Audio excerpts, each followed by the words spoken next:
Hindi pa man nakakabangon sa pinsalang dulot ng lindol, may panibagong pangamba mga residente sa Bogo City, Cebu. Ang lupa sa kanilang lugar, unti-unti raw lumulubog. Nangunguna sa balita si Mon Gualvez. Mon, anong kakaibang napansin dyan ng mga residente? Jiggy, nangangamba mga residente sa coastal barangay ng Nailon dito sa Bogo City. Tila umatras do kasi ang dagat at lumayo ito mula sa Pampang nung mangyari ang malakas na lindol noong nakaraang linggo. Napansin din ng mga residente na tila tumaas ang baybayin sa kanilang lugar. Dati raw kasi kapag high tide, hindi na makita yung mismong buhanginan. Pero kabaligtaran ang ating nakunan nung high tide kanina. Paliwanag ng PHIVOLCS, tinatawag daw itong coastal uplift na pangkaraniwang nangyayari kapag may malakas na lindol. Samantala sa Sitio Barili naman, ikinatatakot na mga nasa mahigit 60 pamilya ang patuloy na pagbaba ng lupa sa tuwing nagkakaroon ng mga aftershock.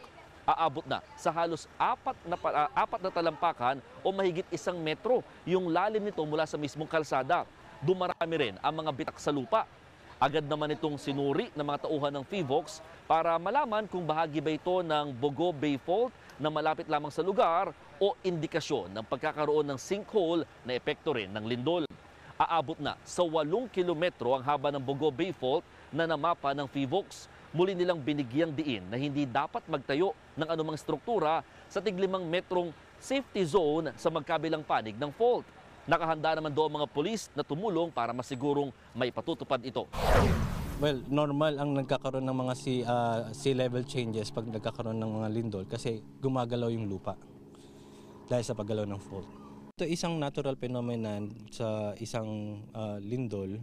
So magiging, ang isipin na lang nila, magiging permanente na ito dahil umangat na yung lupa at gumalaw na yung fault. Nakakatakot eh. Parang hindi na kami dito sana tumira kasi mas yung lupa mas lalong umulan-ulan, mas nararamdaman namin yung pagbaba. Samantala, Jiggy, bumuhos din ng emosyon sa huling misa na ginawa para sa mga 11 nasawi sa lungsod.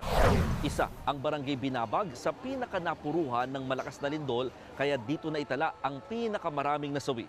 Sabay-sabay na dinasalan at binasbasan ng mga labi bago dalhin sa kanilang libingan. Jiggy, inabot din ng 8 araw bago na ilibing ang mga nasawi, lalo't kinailangan ding ayusin yung ilang bahagi ng sementeryo na naapektuhan din matapos ang malakas na pagyanig. Balik sa iyo, Jiggy. Yan ang ulat ni Mon Gualvez mula sa Bogo City, Cebu. Mga kapatid, Jiggy Manikad po. Pagdating sa mahalagang balita sa loob at labas ng bansa, dapat una sa lahat, mag-follow at mag-subscribe na sa social media pages ng News 5.